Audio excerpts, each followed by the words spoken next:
अपना next numerical है, देखो पहले इसका डायग्राम बना लेते हैं। एक समान रूप से आवेशित एक बल है, एक वलय दिया हुआ है और एक गोला दिया हुआ है। दोनों की त्रिज्या कितनी है? कैपिटल आर, और दोनों पर आवेश कितना है? क्यू है।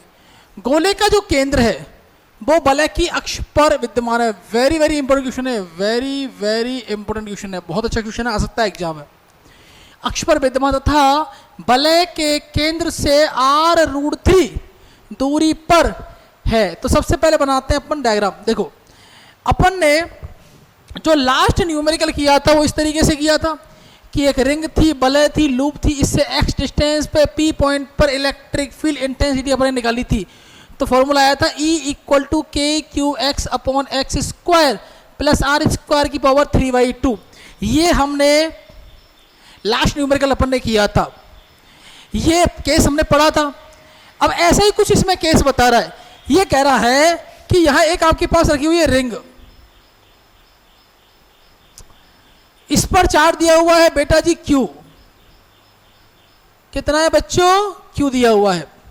अब ये कह रहा है कि इसके अक्ष पर, ये भी हमने कहा निकाली थी, अक्ष पर निकाला था, ये अक्ष है मतलब एक्सिस पर, एक्सिस पर निकाला था।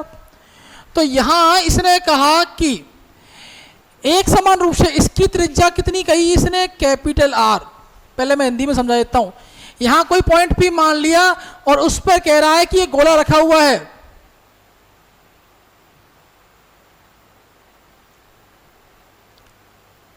क्या रखा हुआ है? एक गोला। इसकी त्रिज्या कितनी है? कैपिटल R है इसकी भी। तो अब ये कहता है कि यहां इस x डिस्टेंस पर, जो हम पहले मान चुके हैं, यहां इस x डिस्टेंस जो है, इस x डिस्टेंस पर क्या निकालना है आपको? इलेक्ट्रिक फील्ड इंटेंसिटी निकालनी है और फोर्स निकालना है। तो देखो भाई, एक समान रूप से आवेशित एक वलय एवं गोले, दोनों की त्रिज्या कैपिटल R मैंने दे दी है। अब ये कैसे है डायग्राम में, इसको समझते हैं। मान लो यहां रखी हुई है आपकी रिंग, इसका सेंटर पॉइंट ये हुआ, इसके एक्सिस पर चले, और एक्सिस पर क्या रखा हुआ है? क्या रखा हुआ है? एक इस पर रखा हुआ है, गोल रखा हुआ है। इसको ऐसे मान लो या ऐसे मान लो कि गोला तो एक जैसे ही होता है भाई। गोले को पर ऐसे मान लो कि गोला तो 3 डायमेंशनल है, त्रिविमीय कंडीशन है, उसमें अपन इसको ऐसे बनाएंगे तो भी कंडीशन है, इसको ऐसे बनाएंगे तो भी अलाउ है। ये रखा हुआ है, पूरा भरा हुआ है। इसका सेंटर पॉइंट ये हो गया। सेंटर पॉइंट इसका मैंने मान लिया P, इसका मान लिया मैंने O। दोनों पर आवेश Q है, इस पर भी Q आवेश है, इस पर भी Q आवेश है। ये लो, गोले का केंद्र वलय की अक्ष पर है। मैंने बताया गोले का जो केंद्र है वो वलय की अक्ष पर है। अक्ष आपको पहले समझ में आया, ये अक्ष होता है, ये क्या हो जाएगा? इसके लिए निरक्ष हो जाएगा। रिंग आपकी ऐसे रखी हुई है तो इसके लिए क्या हो जाएगा? एक्सिस, और ये क्या हो जाएगा? Non axis. तथा वलय के केंद्र से r/√3, ये जो दूरी दी हुई है एक्सिस ने, ये दिया हुआ है r√3 पर गोले एवं वलय के मध्य विद्युत बल ज्ञात करना है। आपको निकालना है बल, फोर्स फाइंड करना है। A sphere and circular loop are identically charge, दोनों आइडेंटिकली चार्ज हैं, मान लिया चार्ज है। And both are of radius capital R, दोनों की रेडियस कैपिटल R है। बोथ हैव चार्ज Q, दोनों पर चार्ज Q है। The centre of the sphere, sphere का जो सेंटर है, is on the axis of the loop, इस लूप के एक्सिस पर है। And is at r√3 from the centre of the loop, इस लूप के सेंटर से कितनी डिस्टेंस पर है? ये कितनी डिस्टेंस पर है भाई? इसको ऐसे मानते, देखो जैसे ये हमारे पास हो गया लूप, इसका सेंटर पॉइंट पकड़ा अपन ने O, यहां से गए ऐसे ऐसे ऐसे ऐसे, यहां रखा हुआ है एक स्फीयर, इस पर रखा हुआ है। इसका जो एक्सिस है वो कहां पर है? जो गोले का सेंटर पॉइंट है वो कहां रखा हुआ है? इस लूप के एक्सिस पर। तो ये देखो, ये लूप हुआ, थोड़ी सी फीलिंग लानी पड़ेगी, और यहां पर हुआ आपका ये इस तरीके से स्फीयर। तो ये इसका सेंटर पॉइंट हो गया, ये इसका सेंटर पॉइंट हो गया। क्लियर बात? डिस्टेंस कितनी है? अब देखो, हमें सेंटर से मतलब नहीं है, हमें मतलब है सरफेस से।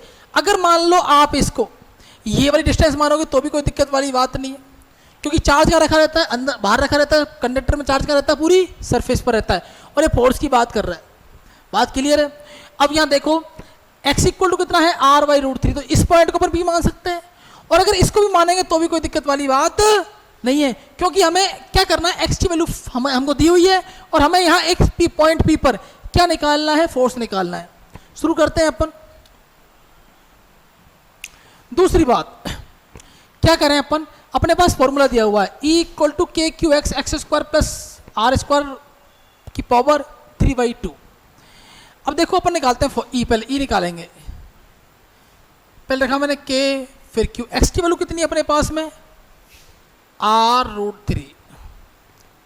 X की वैल्यू कितनी है, R√3 का whole square plus R square power 3/2। ये समझ में आ गई अपन को कहानी, क्लियर है।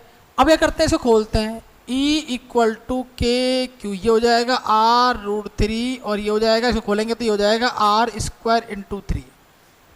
समझ में आया, R स्क्वायर √3 का स्क्वायर कितना होगा, 3 हो जाएगा, प्लस यहाँ से हो जाएगा R², वापस 3/2 लगाया मैंने। E equal to K Q R√3 upon 3R² plus R² कितना हो जाएगा, 4R², ये हो जाएगा 3/2।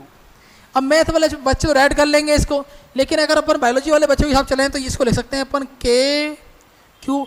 मैं इसको डायरेक्ट भी कर सकता हूँ, लेकिन थोड़ा सा देखना पड़ेगा। इसको लिखेंगे अपन 2, ये हो जाएगा R, और क्या लगा देंगे इस पर स्क्वायर, ये हो जाएगा 3/2। तो ये कैंसिल हो गया इससे।